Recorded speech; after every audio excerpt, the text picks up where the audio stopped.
Salamat Vatan TV web-saytymyzyň hormatly tamaşaçylary. Taýlandan habarlar gepleşigimiň 2023-nji ýyllaky ilkinji sanyna siziň ähliňizde hoş gördük. Habarlarymyza giňişlen geçmelkek 2023-nji ýyl gelen täze ýyl siziň ähliňiz üçin öň düşünli ýyllaryň biri bolmagyny arzu etýäris. Habarymyzyň 2023-nji ýylyň 3-nji ýanwaryna kytanyna Türkmenistanyň prezidenti Hytaýda döwlet saparyna bolar. Russiya Hytaýa TV gazy bermek mümkinçiligi artdyrýar. Horwatiýa Ýewropa pul birligine geçdi. Ronaldo Saud Arabistanyna şertnamasyna üns çeken madaýaly habarlary ýetirýär. Gelin bolsa habarlarymyza giňişlen geçelim. Türkmenistanyň prezidenti Hytaýda döwlet saparyna bolar. Türkmenistanyň prezidenti Serdar Berdimuhammedow Hytaý Halk Respublikasyna döwlet saparyna bolar. Bu barada Hytaý Halk Respublikasynyň Daşary işler ministrligi habar berýär. Hytaýyň Daşary siýasat edarasynyň berýän maglumatyna görä, Türkmenistanyň prezidenti Serdar Berdimuhammedow Hytaý Halk Respublikasynyň başlygy Xi Jinpingniň çakylygy boýunça şu ýylyň 5-nji 6-njy ýanwaryna Hytaýda döwlet saparyna bolar. Türkmenistanyň prezidenti we Hytaýyň başlygy mundan ozal Özbegistanyň Samarkand şäherine geçirilen Şanhay Hyzmatdaşlyk guramasynyň döwlet baş tutanlarynyň samitiniň çäklerine duşuşdy. Türkmenistanyň prezidenti bu samitde hormatly mehman hökmünde gatnaşypdy. Şo duşukda Hytaý Halk Respublikasynyň başlygy Xi Jinping Türkmenistan bilen Hytaýyň arasyndaky diplomatik gatnaşyklaryň ýoly goýulanyny 30 ýyl dolanyny we şol döwürde iki ýurduň arasyndaky iki taraplaryň gatnaşyklaryň okulny ösüşi eýi bolup strategik hyzmatdaşlyk derejesine çykarylanyny belledi. Hytaýyň döwlet baş tutany Türkmenistanyň prezidentine iýeren gutlaw hatlaryny Türkmenistan bilen gatnaşyklaryna uly ähmiýet berýänini belläp, bu gatnaşyklary hasy ösürmek ugruna tagalla etjekdigini ma'lum edipdi. Şu gedeki sapary iki taraplaryň gatnaşyklaryň hasy işçileşdirilmegine ýardam eder. Russiya Hytaýa TV gazy bermek mümkinçiligi artdyrýar.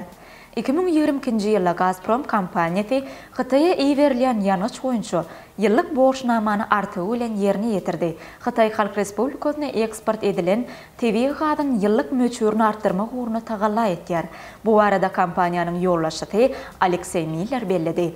Hytaýlyk ýerdeşlerimiziň haýyşy boýunça biz 31-nji dekabrda bir gece günnüdäki gözüňe tutulan möçüre ýetdik. Şeýlelikde 2023-nji ýylyň 1-nji ýanwaryndan Gazprom Hytaýa TV gazy bermekde täze derejä çykdy diýip Miller'iň çykyşy kompaniýanyň Telegram jemgyýetçilik torunyna ma'lum etýär.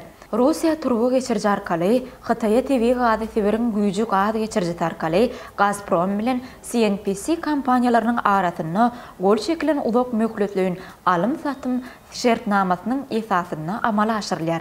Seberiň güýjü iki gazy geçirji we onuň Mongoliýanyň üstü bilen Gnogor Soýuzy gazy geçirji arkaly Hytaýa iýerijek TV gazy möçürini ýyllyk 50 milliard kub metre ýetirmek gözüňde tutulýar.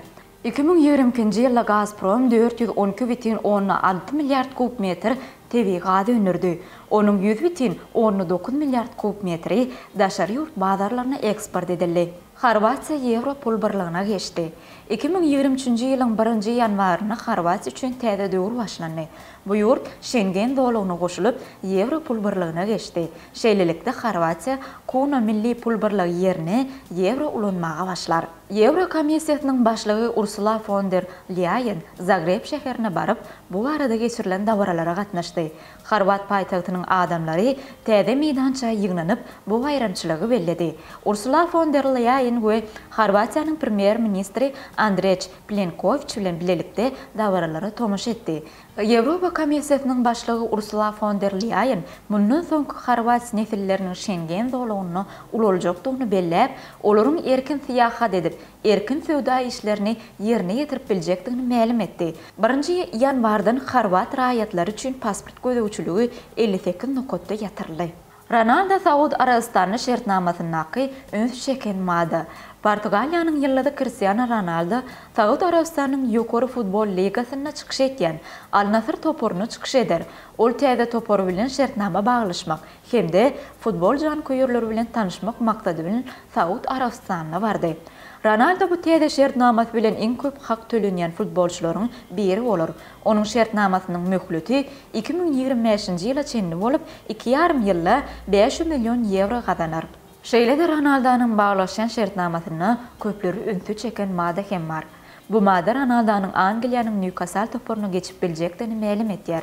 Newcastle toporu şu mövsümde Çempionlar Ligasyna oýnamaga hukuk kazanyan halatyna Ronaldo geljek mövsümde karýerasyny bu toporda dowam eder. Mälim bolşy ýaly bu Ingliz toporuny Saudy Arabistanyň döwlet maýa oýum gaznasy eýetçilik etýär. Hormatly tamaşaçylarymyz, şeýlede türkmen diplomatlary arkadaş şeher bilen tanışdylar.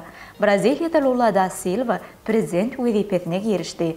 Dünýä 2023-nji ýyly garşaly pandemiýa we çäklendirmesi ilkinji täze feýerwerki halkara we sewit guramalyna başlyklyk etjek döwletler çempionlaryň Argentin futbolçysy Chelsea toporuna geçer. 3-nji ýanwar ýyllar näme diýer? Günlük teleýnama ýaly habarlary Atawatan Türkmenistan.com internet saýtyndan okap bilersiňiz. Hormatly tamaşaçylarymyz, Türkmenistan watanymyzdaky hemde dünýä täzeliklerini gyzygyny bilen tomaşa etmek isleseňiz, onu Atawatan seviyeden asla gudaklaşmaň. Taýlanan habarlar gepleşigimiziň ertirki sanyna diýdarlaşýança hoş da bolun.